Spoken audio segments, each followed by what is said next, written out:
Spoštovane obiskovalke, cenjeni obiskovalci, dober večer. V mesecu oktobru, ko občina Brežice obeležuje svoj praznik, je vredno omeniti tudi prepoznavnost naše občine. V mediji se kot največja promotorja pogosto omenjata tako šport kot tudi kultura. Medtem, ko se knjižnica Brežice ponaša z uvrstitvijo na portal najlepših knjižnic v Evropi, športniki s svojimi uspehi skrbijo za prepoznavnost naših krajev zunaj meja.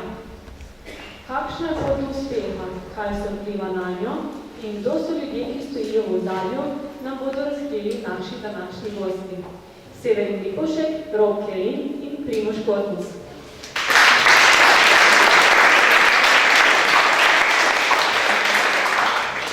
Severin Lipovšek je s svojim znanjem z področja prehrane in kondicijskega treniranja pripomogel k največjim uspehom številnih slovenskih in tujih športnikov. Izkušnje in znanje je Severin strnil knjigo z naslovom Moč prehrane v športu. Izvolite. Lep pozdrav vsem skupaj še iz moje oziroma iz naše strani. Moje prvo srečanje s Severinom sodi na začetek moje profesionalne kariere daljinskega plavalca, kjer sem tudi sam poiskal pomoč strokovnjaka za prehrano v športu.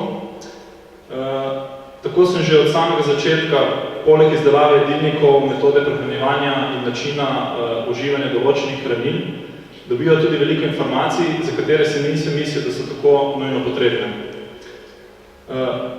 Severin je združil elemente vseh teh prehranskih zadev v eno celoto in vse skupaj zapečatil v knjigo, ki jo imamo vsi tukaj pred seboj. Tako da, kar začnimo Severin, prva misel, ki mi je prišla na plano ob pogledu v knjigo, je vprašanje, zakaj oziroma odkot ideja po tako obširni knjigi v slovenskem jeziku. Slišal sem namreč, da naj bi bila to celo tvoja želja. Tako je. Prvo še en lep pozdrav z moje strani in zahvala knjižnici Brežice, ki je omogočila to prireditev. Ja, res je, ljudje imamo različne želje, eni imajo radi veliki avto, da bi si kupili in tako. Meni je pa več leta rasla ena ideja, da bi tudi v slovenskem jeziku končno dobila tako obširno zadevo o športni prehrani, ki je do zdaj v bistvu niti nismo imeli. V Sloveniji je šport zelo dobro zastopan, imamo veliko vrhunskih športnikov, veliko trenerjev, rekreativni šport je močen. V bistvu vse informacije, ki te ljudje lahko dobijo, je po v bistvu internet oziroma pogovori med samimi športniki, trenerji in tako dalje. Zato tudi vseh teh krogih vlada ena taka velika zmeda okoli določenih stvari, veliko je takšnih stereotipov, katere sem potem skušal nekako obrazložiti, pojasniti v tej knjigi, ki sem jo spisal in upam, da bo doprinesla k marsikateremu novemu uspehu tudi v prihodnje. Zdaj, kako si se lotil potem samega pisanja knjige? Ja, to mi je bil veliki izziv, vsekakor. Kot si rekel, združiti širši krog ljudi. To pomeni, da bi lahko to knjigo prebrali tako popolnoma začetni rekreativni športnik, kot tudi vrhunski oziroma trenerji. Zdaj, kdo je že knjigo mogoče prebral oziroma bo povedal, da je knjiga nekako strukturno zgrajena z več delov, pomeni, da vsako poglavje oziroma vsak del knjige se začne z nekim podrobnim opisom, potem gre globje v globje in na koncu poda neke praktične izkušnje oziroma kako katero stvar pripelje, da vam bo v bistvu v praksi tudi pomagalo. Na ta način sem poskušal zajeti, kot sem rekel, čim več informacij, v bistvu, da odgovorim vprašanje ne samo koliko, kdaj, ampak tudi za tisti, ki bo to zanimalo, zakaj se določene stvari tudi dogajajo. Se pravi, oblikovanje knjige vidimo zelo barvita naslovnica, na kateri je, če se ne motim, 7 krogov, oziroma 8. Ima to kakšen poseben namen? Število krogov nima ravno pomena, je pa to ideja Dominika Črneča, ki je danes z nami. Njega sem zaprosil, da nekako v modernem stilu oblikuje tole platnico in samo knjigo. Krog je kot ideja, kjer je Dominik v bistvu spravil neko tako lepo obliko, ker sem enkrat slišal dober prevod, da je krog najpopolnejše geometrijsko telo. Zdaj, slišal sem tudi, da je bilo na koncu tik pred oddajo knjige v tisk, največ težav ravno z naslovom. Pa je, da nikakor nisi bil zadovoljen z vsemi predlogi. Želel si pa jaz naslov s širšim pojmovanjem prehrane in športa. Zdaj, kolikor vem, je na koncu te rešila sestra, ki mislim, da danes ni med nami, ki je tudi založnica in urednica tvoje knjige. Ja, to je v bistvu resno zadnje dni pred oddajo v tisk. Želel sem naslov, kot sem malo prej rekel, da se v bistvu zaobjame bistvo te prehrane v športu, zato je ta moč, kaj nam lahko da in kaj nam ne more dati. To je zelo pomembno in res upam, da bo vsak bralec na koncu knjige dobil tisti pravi občutek, koliko res prehrana lahko njemu samemu da. Tudi zadnje poglavje, ko se bom dotakli, je temu namenjeno. Mislim, da smo s tem naslovom potem kar dobro zadelno, kaj hočem povedati celotno knjigo. Severin pove, knjiga je mišljena kot priročnik in ne zgolj podajanje informacij od prve do zadnje strani, če prav razumem. Informacije je veliko in prednost knjige je, da beseda ostane vedno natisnjena v knjigi, ki se lahko vedno znova preberete. In to je mišljeno kot priročnik. To pomeni, da se lahko vedno znova vrnete po določene informacije in nimam potrebno brati knjige od začetka do konca.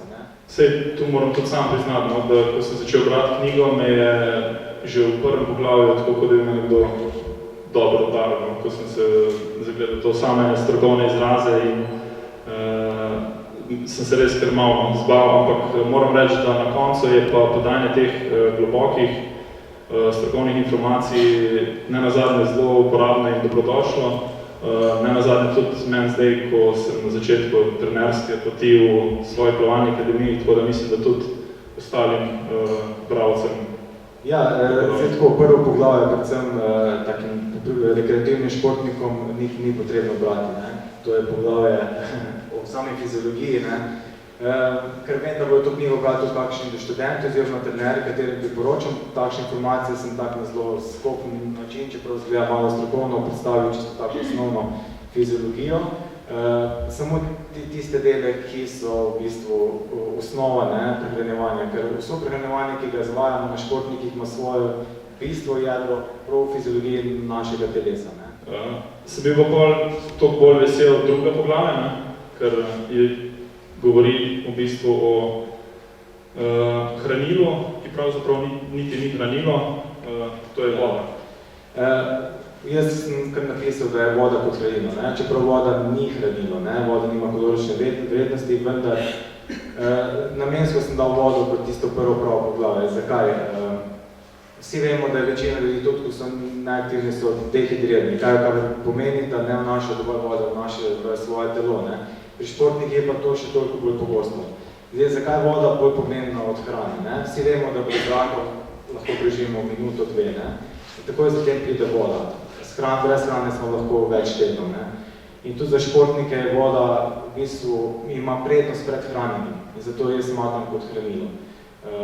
Bilo je mnogo dokazov, to take presenetljivih, ki so ugotavljali, da dehidrirana športnika slabo vpliva na njegov rezultat že pri aktivnosti, pri teku na 1500 metrov je že ta razlika lahko 5%. Pri recimo teku na 10 km, ki pred njih traja recimo najboljše 28 minut, 27, so te razlike že tako velike, da na tekmovanju lahko pomeni razliko med prvim ali pa zadnjim mestom. Tako da v tem poglavju sem poskušal združiti znanstveno dognanja in veliko praktično, predvsem praktičnih nasvetov, kako se dehidrirati, kako uporabljati vodo, kaj piti med naporom, da boste v bistvu podprli svoje telo v največji možni meri. Ker če boste zamudili pri vodi, potem je tudi prava hrana ne bo dala toliko, kolikor bi vam lahko dala drugače. Zdaj, temu poglavju sledijo maščobe.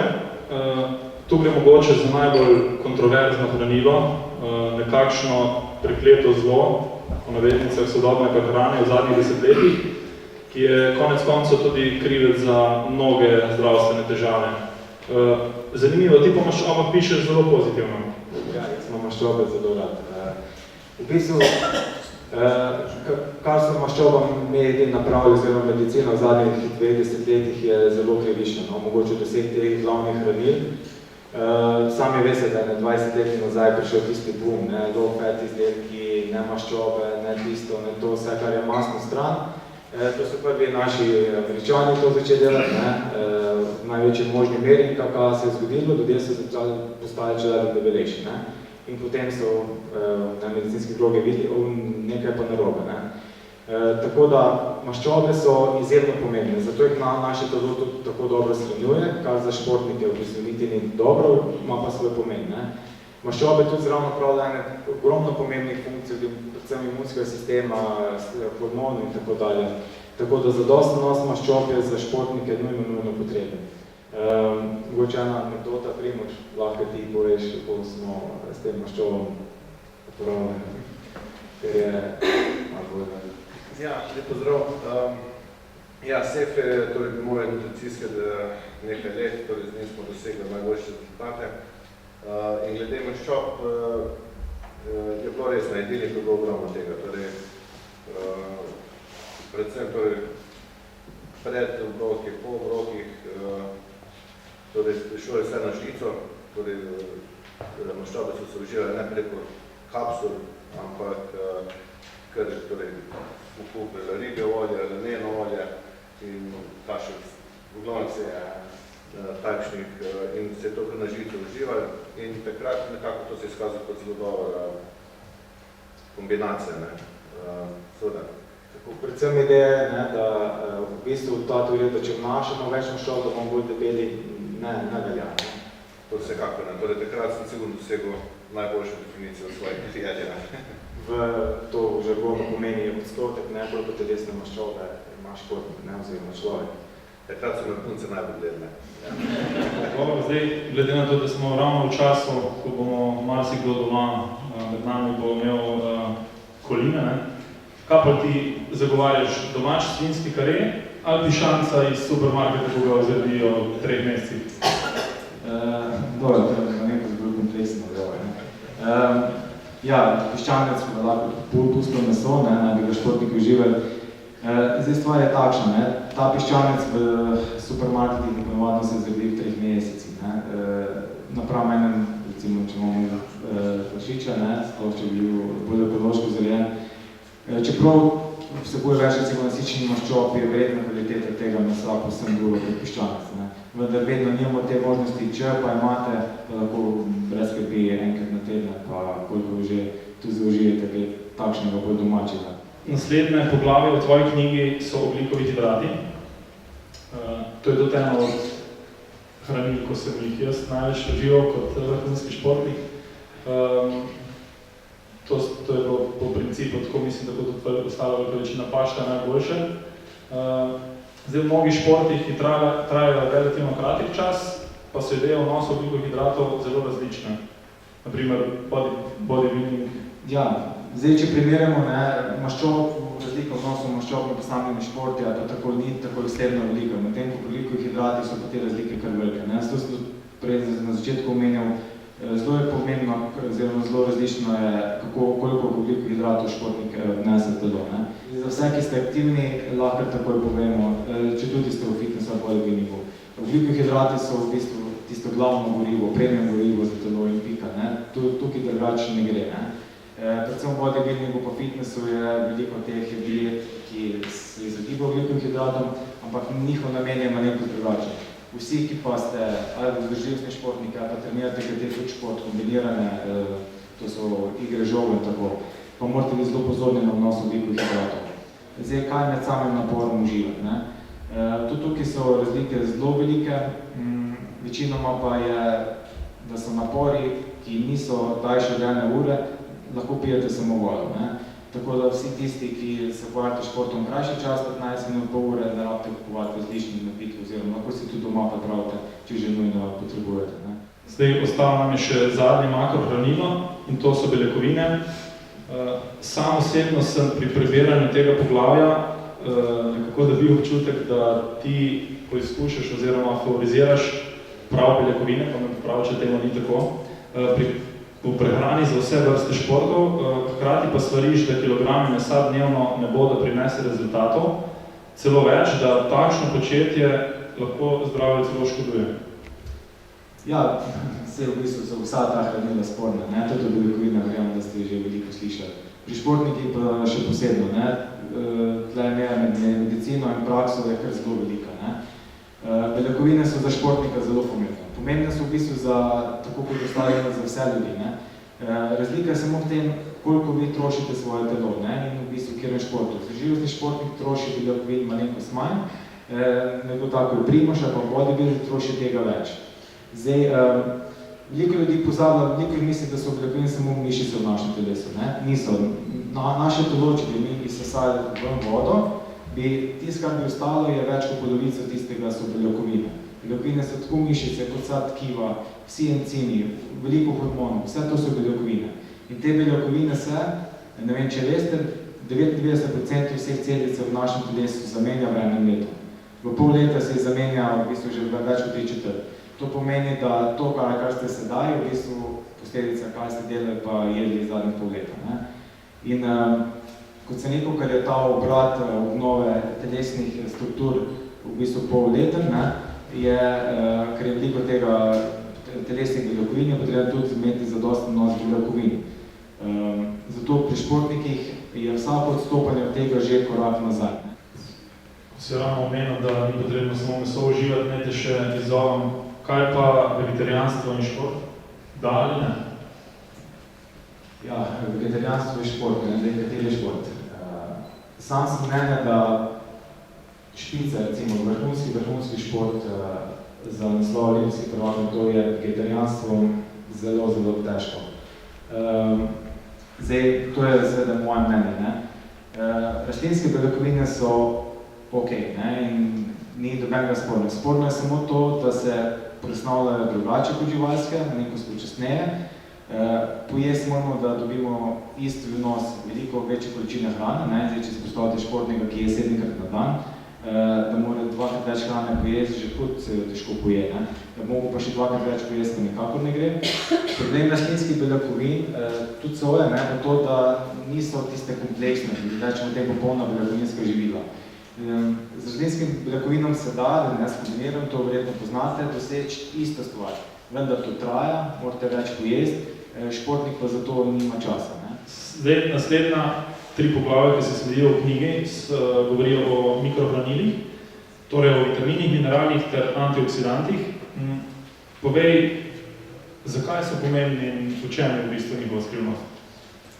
Ja, kot sem zdaj po teh glavnih hranilih, pa logično nadaljevanje, da pridemo do teh pravo mikrohranil. Zdaj, da koga to ne bega, mikro je zato, ker jih rabimo v miligramih oziroma mikrogramih, tistih rabimo po večjih količinah. V bistvu, da nam sada posebej predstavljal, v knjigi je opisan za vsak vitamin, mineral, kaj je, koliko ga naj bi zaužili in tako dalje. Zdaj, kaj je glavna skrivnost teh, kar jaz vedno poskušam športnike navajati, oziroma tudi druge, je, da čeprav jih poskušajo razštezniti, kaj vsak dela, zakaj je pomemben, oni delujejo skupaj, to je vse kot celota. Vitamini velikokrat samo eden ne napravi pol toliko kot kompleks tega. Tudi pretirano izpostavlja, ne vem, če ste bolani samo vitamin C. Vitamin C nima takega efekta, kot pa da vi zaužijete recimo celotni spektr antioksidantov, še zraven vitamin E in tako dalje. Iz tega razloga tudi, če ne uživate prehranskih dopolnil, da ne jete samo recimo eno vrsto sadja, če ste bolani, ne samo limone, široko, moraš odvana, pa tako dalje. Ta ideja. Naslednje poglavje je iz teorije v prakso. Kaj je namen tega poglavja? Namen je to točno tako piše v naslovu. Zdaj, vso te informacije združiti v prakso. V bistvu, kaj ideja tega je, da bi čez vsa ta podpoglavja nekoga pripeljal, da poiščete sebi, kaj dela, koliko dela in da si na podlagi tega uredi jedilnik. To meni, da si določi, koliko časa potrebuje, kdaj naj bi to užival, kako čez dan to speljati in na koncu, kako si sestavil, da imam en tak pregleden seznam oziroma prav dokončno izdelan jedilnik. Na koncu sem še dodal, da je ena tako praktična stvar, to je branje deklaracije na živilo. Kot veste, zadnjih 10 let, oziroma dobro 10 let, vsako živilo, ko ga kupite, ima gor take hranilne vrednosti. To nam zelo dobro omogoča en pogled to, kaj kupimo. Je pa tle kar dosti lahko zavajanje. V knjigi recimo en primer ajdovih testenin, ko na veliko piše ajdove testenine, pa greste pobrati zadnji, pa vidite, da je ajdov 20%. Tako da to je že lahko tako delno zavajanje, na kjer ga morate biti pozorni. Mene zanima, kaj praviš na zelo razširjen Herbalife in Nupo v zadnjem času. Zdaj Herbalife pa Nupo, ne. Oni imajo svojo idejo, filozofijo, kar je tudi prav, jaz z enim se mi ne strinjam, z enim se bolj ne strinjam. Zelo zredko, kjer se strinjam, vse kar so mene zelo vlekli ta predavanja. Jaz sem mogoče malo na daljši rok, malo drugače gledam na vse te stvari in nisem toliko podpornik teh low calorie in nizkokaloričnih diet, ne? Oziroma da bi 3/4 brokoli na samo s praške zaužil. Ne? Mislim, da to tudi ni potrebe. Tako da izdelki so ok, niso tako grozno napačni, ne?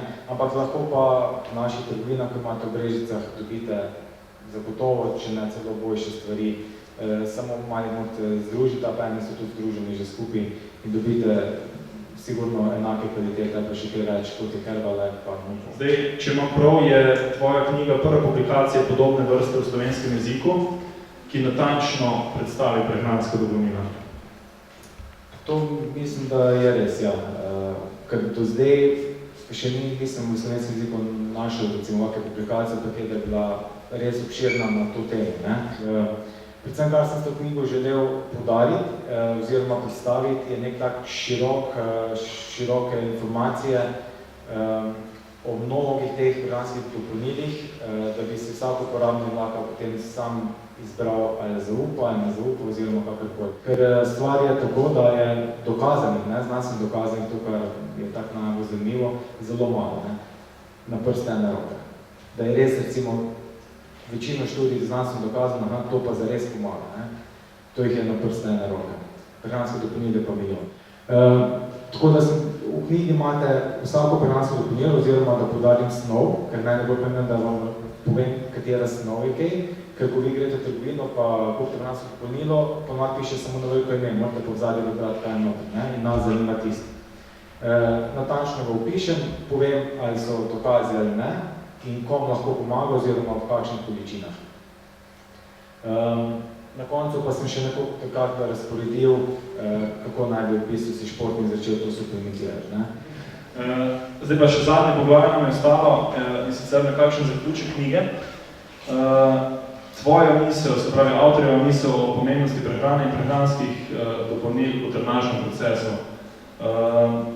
Sam menim, da je to poglavje, ki bi si ga moral prebrati prav vsak športnik, ki ima tekmovalne ambicije. Nekako v objektivnem merilu zaobjema tvojo vodilno idejo o celovitosti in individualnosti hkrati, kateri slediš skozi celotno knjigo in tudi pri svojem delu. Zdaj... Ja, to, kot si ti rekel, to velja za tiste, ki se v bistvu ste na tekmovalnem športu, ne. Zdaj, kaj nam sploh prehrana lahko da, tako sem prej rekel, kaj nam lahko da, pa ne da in kje je njeno mesto, ne.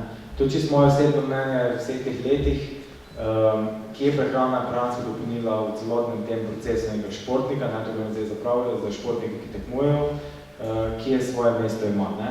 Prehrana nam da lahko veliko, bom prosil tudi Primoža za njegovo mnenje, vendar sam vidim, da se mora športnik prej urediti druge stvari, kot je trening, kot je dober trener, oziroma vse te stvari, da lahko maksimalno izkoristi prehrano in še na koncu prehranska dopolnila. Ker kjerkoli športnik fali na zgolj na teh glavnih področjih, če vam ni pravi pri treningu, če nima dobrega trenerja, če kiksne v športno formo, vam tudi Bog ne pomaga na tem. In to se kar pogosto dogaja, vidite tudi pri slovenskih športnikov, koliko športnikov naših, ki je na največjih tekmah, res dobro pojavljajo športno formo. To je zelo veliki problem, v katerem mislim, da sta Kevo Primož zelo briljirala in na prste ene roke spet lahko prišljemo, koliko športnikov to zna v Sloveniji delati, ne pa trenerjev. Tako da recimo, to je čisto tak primer, če se tam fali, potem tudi prehranska dopolnila, pa prehrana ne more dati toliko, kakor v nasprotnem primeru. Bi pa tudi tebe Primož prosil, da na to meni, ki prehrana vsem tem je, ti si dal veliko tega skozi. Ja, težko tudi jaz to reči. Torej, to vsekakor mora, tako si rekel, biti športnik ena celostna oseba, če želi priti na vrh sveta. Zdaj, v procentih, koliko da prehrana, koliko da kaj druga, je težko reči. Je pa vsekakor, torej, če hočeš biti na vrhu, mora biti ta del torej, urejen. In brez urejene prehrane ne zdržiš vrhunskega treninga. Torej prije do njega, rečemo, tiste točke preloma malo prej kot sicer, če imaš to urejeno. Tako da je to vsekako na vrhu povemo, kaj odloča, torej 1%, ne 5%. Torej tisti 1% odločilno, ali si zmagovalec, ali si poraženec. Vsekako na koncu ima glih tak pomen kot vse ostalo. Dobro, potem pa za zaključek te predstavitve, Severin, povej nam še, je športna prehrana zdrava? Je in ne. Zdaj, vprašanje, ali je šport zdrav, ne? To je v prvi vrsti. Tako je tudi športna prehrana, lahko je zdrava, lahko ni. Če se potreb človeku, ko se ne giba, mogoče niti ne priporočil športne prehrane, ker to ni hrana za 100 let, ne? Ampak, če smo po drugi strani pošteni, ne vem, priporočila iz te knjige so sigurno bolj zdrava kot jih večina ljudi, ki se prehranjuje, ne? Zdaj, problem športa, pa tudi prehrane, ne, predvsem bolj beljakovinske, to je zakisljevanje telesa. Ampak to že v osnovi šport napravi, ne? Tako da, bolj ko se človek žene, ne, bolj tudi zakisljuje telo in v bistvu takrat tudi vnaša več hrane, oziroma vse to je en tak začaran krog, ne? In bolj ko je športnik vrhunski, bolj se bliže svojim zmožnostim, tudi če je to rekreativni, manj je vse skupaj zdravo, ne? Če smo čisto pošteni. Bolj ko je to v nekih mejah normale, več je lahko tudi podarka na zdravju. Sem da ne bo zdaj grozno zaslišali, je športna prehrana še vedno zdrava, ne, z tega vidika. Ko pa enkrat gre šport prek tistih zdravih meja, ker nažalost tako je vrhunski šport je zdaj gladiatorstvo, ker vsi športniki, ko gre enkrat prek sebe, so na zgornjih mejah, to, kar naše telo niti ni narejeno, ne, zato pa je toliko poškodb posega. Takrat je tudi se okolje zelo nafilano oziroma zelo agresivno in potem se tudi te zdrave učinki lahko vprašaj postaviti, ne. Drugače pa, bolj kot je na nekih takih normalnih okvirih športna aktivnost, je pa športna prehrana sploh z malo več žive hrane lahko zelo zdrava in konkurira vsem dietam, ki so aktualne. Sedaj bile in še bojo, ker vedno se te novo spomne. Hvala lepa za te izčrpne informacije in predstavitev tvoje knjige.